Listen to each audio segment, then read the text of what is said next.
Welcome to Suman TV. నేను మీ నవీన్. మీలో ఈ వీడియో చూసే వాళ్ళు ఎంతమంది ఉప్పు తింటా ఉన్నారు? అసలు రోజుకి ఎంత ఉప్పు తింటే మనం హెల్దీగా ఉంటాము? అసలు ఈ ఉప్పుకి మన బాడీలో నరాలకి ఇంటర్లింక్ ఉంది, నరాల బలహీనత కూడా దీని వల్లే వస్తుంది అని చెప్పేసి మీలో ఎంతమందికి తెలుసు? సో ఈ రోజు మనం దీని గురించి తెలుసుకుందాం. అసలు మనం రోజు ఎన్ని గ్రాముల ఉప్పు తినాలి అనేది కూడా తెలుసుకుందాం. మనతో ఉన్నారు celebrity homeopathy expert doctor Chetan Raju garu. Hi sir, నమస్తే అండి. నమస్తే సార్. సార్, రోజు ఉప్పు నేను కూడా తింటా ఉంటాను, టేస్ట్ బాగుంది కదా, బాగా వస్తుంది కదా అని చెప్పి కూరలో ఇంకా కొంచెం ఉప్పు ఎక్కువ యాడ్ చేయని చెప్పేసి కూడా చెప్తా ఉంటాను. ఎందుకంటే బీపీ చెక్ చేసుకుంటా ఉంటాం, కానీ బీపీ లేదు కదా, ఇంకో కొంచెం ఎక్కువ తిందా ఉంటాం. కానీ నరాల బలహీనతకి దీనికి ఇంటర్లింక్ ఏంటి సార్ అసలు? ఏం ఇంటర్లింక్ ఉంది అంటే, అది అర్థం అవ్వాలంటే మనకు జీవితం అంటే ఏంది అర్థం అవ్వాలి ఫస్ట్. ఓకే. మనమైతే ఆఫీస్లోకి వస్తాం, నేను క్లినిక్ పోతా, ఇంట్లోకి వెళ్ళి బాక్స్ పట్టుకొని పోతా, మీరు బాక్స్ తీసుకొస్తారు. మనమైతే ఇంటిదే ఫుడ్ తింటాం. కానీ కొన్ని ప్రొఫెషన్లు ఎట్లుంటాయంటే, వాళ్ళకు ఇంట్లో తినాలంటే ఒక అదైపోతుంది వాళ్ళకు. ఏంది అది, ఒక బంగారం కొన్నట్టు. ఎందుకు? స్విగ్గీలా డెలివరీలు కొడతారు, జొమాటోలో డెలివరీలు కొడతారు, క్యాబులు నడిపిస్తారు, ఆటోలు నడిపిస్తారు, మొత్తం రోజు రోడ్డు మీదనే ఉంటారు. ఎప్పుడు తినడానికి టైం ఉంటుందో తెలియదు. ఏం చేస్తారు వీళ్ళందరూ? బయట ఎక్కడ కనిపిస్తే అక్కడ మెస్లల్లా అక్కడ ఇక్కడ తినేస్తారు. అది కాకుండా ఇప్పుడు బ్యాచిలర్లు ఉంటారు, వీళ్ళు ఏం చేస్తారు? రైస్ పెట్టుకుంటారు, కర్రీ పాయింట్లకు వెళ్ళి కర్రీ తెచ్చుకుంటారు. ఇప్పుడు వీడు మళ్ళీ ఇవాళ కొన్న కర్రీ పాయింట్లకు వెళ్ళి కర్రీ తీసుకోవాలి రేపు కూడా అంటే వాడు ఏం చేస్తాడు? టేస్ట్ బాగుండాలి. టేస్ట్ బాగుండాలంటే ఎక్కువ ఉప్పు ఉండాలి, ఎక్కువ కారం ఉండాలి. అవునా కాదా? టూత్ పేస్ట్ లో ఉప్పు ఉందని పేస్ట్లలో కూడా ఉప్పు ఉంటా ఉంది. పేస్ట్ లో ఉప్పు ఉండడం బెటర్. మీరు దీనికి ఏదైతే పళ్ళు ఉంటాయి అవి తోమడానికి అంటే చాలా మంచిది, ఉమ్మేస్తారు కదా, మింగరు కదా. కానీ అదే లోపలికి పోతే డేంజర్ అయిపోతుంది. Okay okay. ఇప్పుడు ఏం చేస్తారు ఈ కర్రీ పాయింట్ వాళ్ళు కానీ మెస్ వాళ్ళు కానీ, బయట హోటలే కదా అది, ఏదో వాడు ఏం చేస్తాడు? టేస్ట్ కోసం ఎక్కువ ఉప్పు వేస్తాడు. ఓకే, టేస్ట్ కోసం ఎక్కువ ఉప్పు వేస్తాడు, సరే. కానీ ఈ ఉప్పు ఎక్కువ వెళ్ళడం అలవాటు అయిపోతుంది బాడీకి. ఈ ఉప్పు ఎక్కువ పోయి ఒక డ్రైవర్ వచ్చాడు మన దగ్గరికి. ఓకే. లంగా రోజులో ఉంటుండే, డైలీ 200-250 కిలోమీటర్లు కొడుతుండే. ఓకే.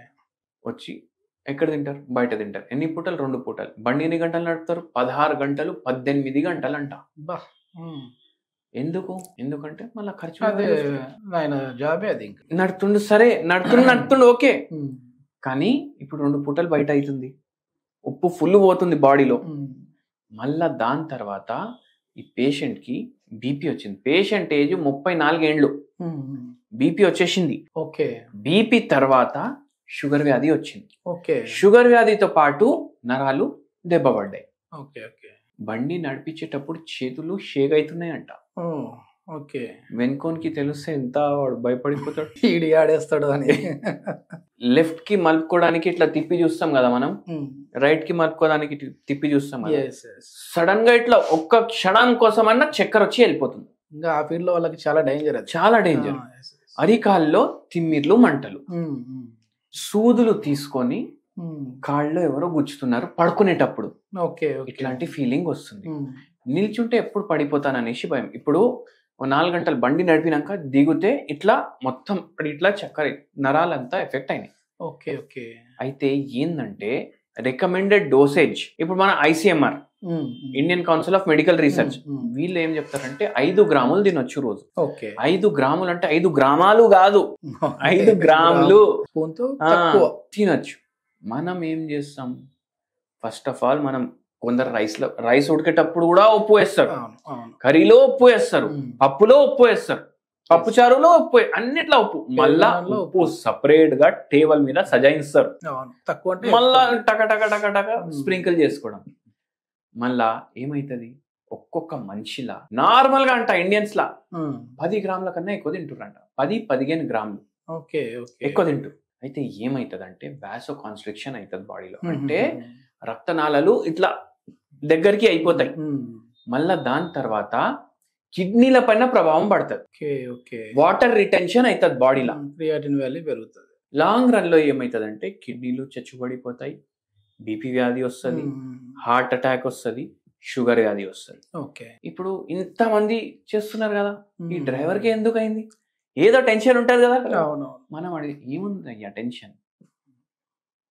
మీరు నేను చెప్పింది వింటే మీకే మైండ్ బ్లాక్ అయిపోతుంది. మీరు ఇది వినే ఉంటారు, ఏది అరే ఐఫోన్ కొనడానికి వాడు ఇంట్లో ఉన్న వస్తువులు అమ్మేసి ఐఫోన్ కొన్నాడు అనేసి. విన్నారు కదా, ఎవరిదో ఏదో ఇట్లా స్టోరీ వింటారు కదా, అంత పిచ్చి పిచ్చి పిచ్చి.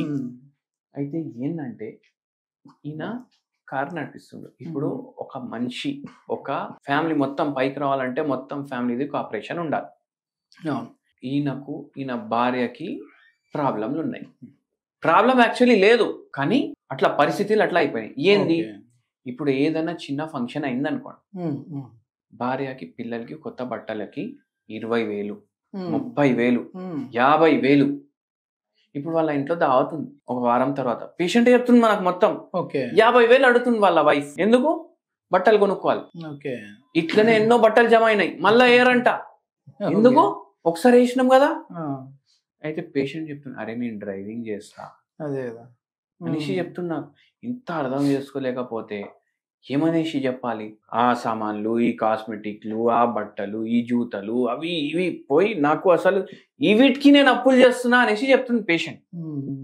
ఎంత బాధతోటి చెప్తుంది. ఇప్పుడు మనకు ఈ విషయాలు ఏముంది, బట్టలు అది పోతాయి కదా, కానీ ప్రాబ్లం డబ్బులు ఖర్చు పెట్టుడు కాదు, ఇంట్లో ఉండేటోళ్ళు ఈయనకు అర్థం చేసుకోలేకపోవడం, ఏడికెళ్ళి తెస్తుండు అనేసి.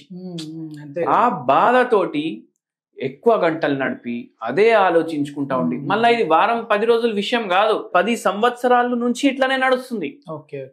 అది ఆయనకు బర్దాష్ అయితే లేదు, దాంట్లో రోగం.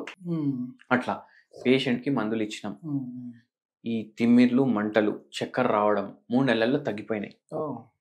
మళ్ళా ఆ పేషెంట్ కి షుగర్ వ్యాధి కూడా బార్డర్ లైన్ లో వచ్చింది. బార్డర్ లైన్ కన్నా కొంచెం ఎక్కువనే ఉండే, అది కూడా 1 year లో తగ్గిపోయింది. బీపీ నార్మల్కి వచ్చింది.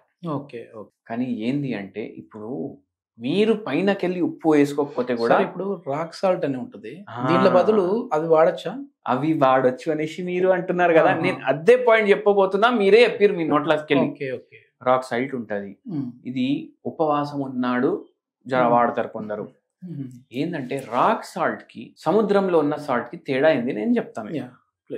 సముద్రంలో ఉన్న సాల్ట్ సముద్రంలో ఉంటది, రాక్ లో ఉన్న సాల్ట్ రాక్ లో ఉంటది. కానీ ఇది కూడా సాల్టే, అది కూడా సాల్టే, ఏమీ తేడా లేదు.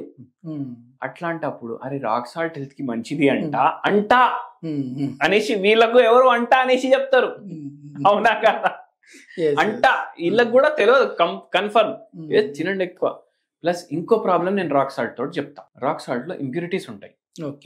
ఇంప్యూరిటీస్ ఉన్నప్పుడు ఏమైతుంది, ఇప్పుడు ఈ సీ సాల్ట్ ఉంది అనుకోండి, అది మీరు ఇంత వేసుకున్నారు అనుకోండి, దాంట్లో ఆ టేస్ట్ వచ్చేస్తుంది. రాక్ సాల్ట్ మీరు ఇంత వేయాలి, ఇంకా ఎక్కువ వేయాలి, ఎందుకంటే దాంట్లో ఉప్పు టేస్ట్ తక్కువ ఉంటది. అట్లా అనేసి మనం ఇంకా ఎక్కువ వేస్తాం, అప్పుడు 20 mg కూడా పోతుంది మీ బాడీలో. ఏమైతుంది, ఇంకా చచ్చుబడిపోతాయి. ఏదైనా ఒకటే మొత్తానికి, ఏ రాయినా ఒకటే పళ్ళు. పైజనే కదా, అది హార్పిక్ ఉన్న పాయిజనే, ఆల్ అవుట్ ఉన్న పాయిజనే, అంతే. అట్లా అది దీనికి సారాంశం. మైండ్ వాడాలి మనం. ఉప్పుతోటి ఇట్లా అవుతుంది అంటే ఉప్పుతోటి అవుతుంది.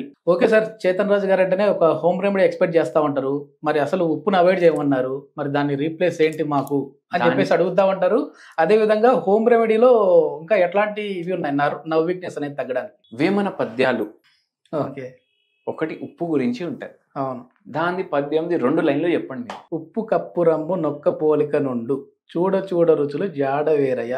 బస్, ఉప్పు కర్పూరం చూడడానికి సేమ్ ఉంటాయి. ఇప్పుడు ఈ ఉప్పుకి ఆ పాయిజన్ కి ఇంకో పాయిజన్ చెప్తాను నేను మీకు. అది పచ్చకర్పూరం. పచ్చకర్పూరం ఒక చిటికెడు తీసుకోవాలి, తులసి కొన్ని ఆకులు 4-5 తీసుకోవాలి. 2 బాగా గ్రైండ్ చేసుకోవాలి. మనం దంచుతాం కదా, ఇట్లా చేస్తే గ్రైండ్ అవుతుంది చేతులతో. అట్లా గ్రైండ్ చేసుకొని దీంట్లో ఒక 1 డ్రాప్ తేనె వేయండి. మీరు ట్రైబల్ తేనె వేయండి, వనంలోకి వెళ్ళి వచ్చిన తేనె 3 కలుపుకొని మీరు స్పూన్ తోటి తినండి. ఇది ఏం చేస్తుంది అంటే బాడీలో ఈ చచ్చుబడినాయి కదా నరాలు, అవిట్లో హెల్ప్ చేస్తుంది, మళ్ళీ దాన్ని రీజనరేట్ చేయడం కొద్ది వరకు హెల్ప్ చేస్తుంది. మళ్ళీ దాని తర్వాత వాసో కాన్స్ట్రిక్షన్ అవుతుంది బాడీలో అంటే దానికి హెల్ప్ చేస్తుంది. మళ్ళీ వాటర్ రిటెన్షన్ చాలా ఎక్కువ అవుతుంది అంటే దానికి హెల్ప్ చేస్తుంది. వెరీ ఇంపార్టెంట్లీ ఏంటంటే నరాల నొప్పి, షుగర్ వ్యాధి, బీపీ ఎక్కువ ఉంది, వీళ్ళు చాలా మంది ఏం కంప్లైంట్ చేస్తారు, మొత్తం రోజు నీరసంగా ఉంటుంది నాకు.